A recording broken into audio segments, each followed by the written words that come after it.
ಓಂ ಶ್ರೀಂ ಹ್ರೀಂ ಶ್ರೀ ಮಹಾಲಕ್ಷ್ಮಿಯೇ ನಮಃ.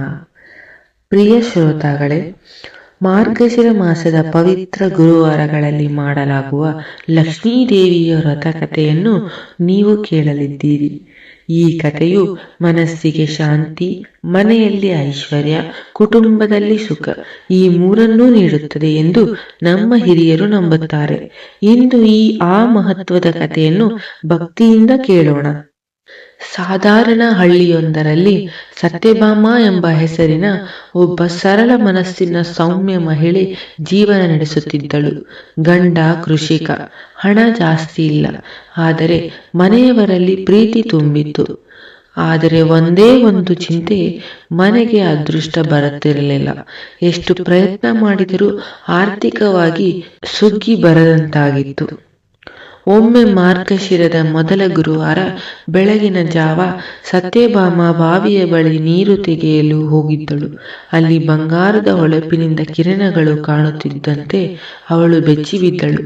ಕಡೆಗೆ ನೋಡಿದಾಗ ಒಬ್ಬ ಸೌಂದರ್ಯಮಯಿ ಹಸಿರು ವಸ್ತ್ರಧಾರಿಣಿ ಕರುಣಾಮಯಿ ಸ್ತ್ರೀ ನಿಂತಿರುವುದು ಕಾಣಿಸಿತು.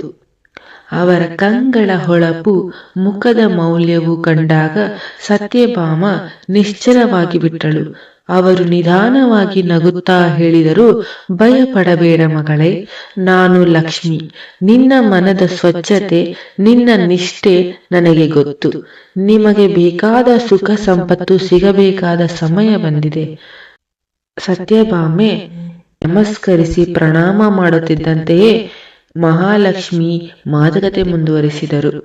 ಮಾರ್ಗಶಿರ ಮಾಸದ ಪ್ರತಿ ಗುರುವಾರ ಕೂಡಲೇ ಎದ್ದು ಮನೆಯನ್ನು ಸ್ವಚ್ಛಗೊಳಿಸಿ ತುಪ್ಪದ ದೀಪ ಹಚ್ಚಿ ನನ್ನನ್ನು ಪತಿವ್ರತೆಯ ಭಕ್ತಿಯಿಂದ ಆರಾಧಿಸು. ಶ್ರೀ ಸೂಕ್ತ ಅಥವಾ ಲಕ್ಷ್ಮೀ ಅಷ್ಟೋತ್ತರ ಪಠಿಸಿ ಸಂಜೆ ಬಡವರಿಗೆ ಅನ್ನ ತಿಂಡಿ ಕೊಡು. ನಿನ್ನ ಜೀವನದಲ್ಲಿ ಬದಲಾವಣೆ ಕಾಣುತ್ತಿ. ಅಷ್ಟೆಂದು ದೇವಿ ಬೆಳಕಿನ ಕಿರಣದಂತೆ ಕಣ್ಮರೆಯಾಗಿ ಬಿಟ್ಟರು. ಆ ದಿನದಿಂದ ಸತ್ಯಭಾಮ ಲಕ್ಷ್ಮೀದೇವಿಯು ಹೇಳಿದ್ದನ್ನೆಲ್ಲ ನಿಷ್ಠೆಯಿಂದ ಪಾಲಿಸಿದಳು. ಮನೆಯಲ್ಲಿ ಶಾಂತಿ ಹೆಚ್ಚಿತು. ಎರಡನೇ ಗುರುವಾರ ಬಂದಾಗ ಗಂಡನ ಕೃಷಿಯಲ್ಲಿ ವರ್ಷಗಳಿಂದ ಬರಗಾಲದಲ್ಲಿ ತುಪ್ಪಳ ತೊಟ್ಟಿಲಲ್ಲಿ ಅಕ್ಕರೆ ನೀರು ತುಂಬಿತ್ತು. ಮಳೆ ಬಂದಂತೆ ಬೆಳೆಗೆ ಜೀವ ಮೂಡಿತು. ಮೂರನೇ ಗುರುವಾರ ಮಾರುಕಟ್ಟೆಗೆ ಕರೆದೊಯ್ದು ಜೋಳಕ್ಕೆ ಅವಳ ಗಂಡನಿಗೆ ಅದ್ಭುತ ಬೆಲೆ ಸಿಕ್ಕಿತು.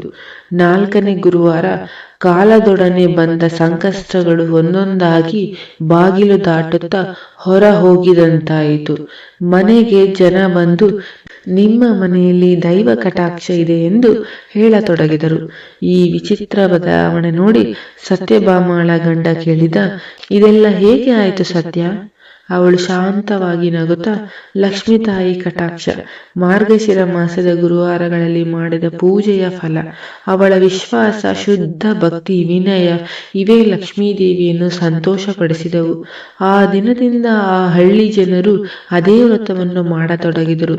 ಯಾವ ಮನೆ ಮಾಡಿದರೂ ಶಾಂತಿ, ಆರೋಗ್ಯ, ಐಶ್ವರ್ಯ ಇವು ಮೂರು ಕಟಾಕ್ಷಿಸಿದಂತಾಗುತ್ತಿತ್ತು. ಈ ಮಾರ್ಗಶಿರ ಮಾಸದ ಗುರುವಾರ ವ್ರತ ಕಥೆಯ ಸಂದೇಶ ಏನು? ಅದೃಷ್ಟ ಬಾರದಿದ್ದರೆ ದೈವಕ್ಕೆ ದೂರವಿದ್ದೇವೆ ಎಂದುಕೊಳ್ಳಬೇಡಿ. ಭಕ್ತಿ, ಶುದ್ಧತೆ, ದಾನ ಇವು ಇದ್ದಿದ್ದರೆ ಲಕ್ಷ್ಮೀ ತಾಯಿ ನಮ್ಮ ಮನೆಯನ್ನು ತಮ್ಮ ಹಾದಿಯನ್ನಾಗಿ ಮಾಡುತ್ತಾರೆ. ಈ ಕಥೆ ಕೇಳಿದ ನಿಮಗೆ ಲಕ್ಷ್ಮೀ ತಾಯಿ ನಿತ್ಯ ಕರುಣೆ ನೀಡಲಿ. ಓಂ ಶ್ರೀ ಮಹಾಲಕ್ಷ್ಮೀ ದೇವಿಯೇ ನಮಃ.